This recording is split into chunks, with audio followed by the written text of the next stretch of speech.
Syria में शक्तिशाली भूकंप ने भयंकर तबाही मचाई हुई है। रिक्टर स्केल पर भूकंप की तीव्रता 7.8 मापी गई। जिस वक्त भूकंप आया उस वक्त लोग अपने घरों में सो रहे थे। भूकंप की वजह से अभी तक 1900 से ज्यादा लोगों की मौत हो चुकी है और 5000 से ज्यादा लोग घायल हैं। तबाही आने से पहले का मंजर सीसीटीवी फुटेज में साफ देखा जा सकता है। इतने तेज भूकंप के झटकों से कमरे में रखे सामान किस तरह से हिल रहे हैं। भूकंप के इन जोरदार झटकों के बाद तुर्की में तबाही मच गई है और अब एक के बाद एक वीडियो सामने आ रहे हैं। तुर्की में जोरदार भूकंप आया। भूकंप के झटकों से 700 किलोमीटर लंबी गैस की पाइपलाइन भी फट गई और आग की ऊंची ऊंची लपटें उठने लग गई। तुर्की में भारी तबाही से इमारतें भी जमींदोज हो गई हैं। भूकंप इतना जोरदार था कि बिल्डिंग भरभरा कर गिर गई। तुर्की के रिहायशी इलाकों में भूकंप से इमारतों को काफी नुकसान पहुंचा है और कई लोगों की मलबे में फंसे होने की आशंका है। ऐसे में राहत बचाव का काम भी जारी है।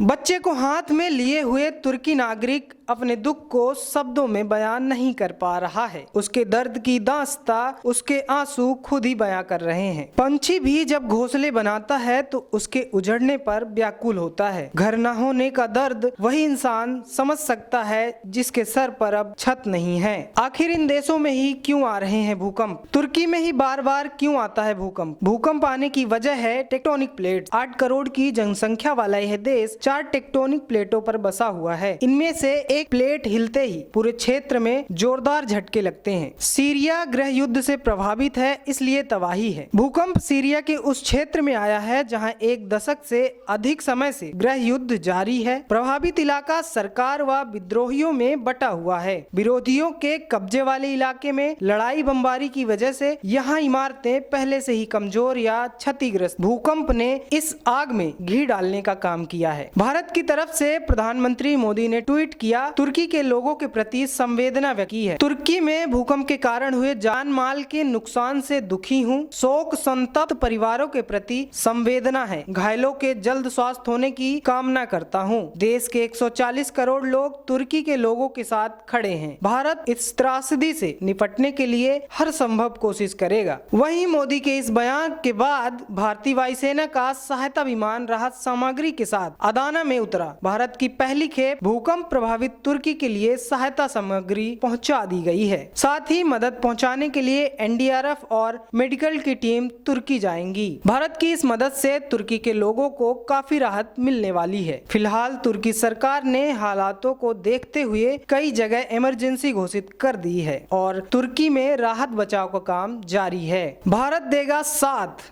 मदद का बढ़ाया हाथ। लेटेस्ट खबरों के लिए सब्सक्राइब करें हमारा YouTube चैनल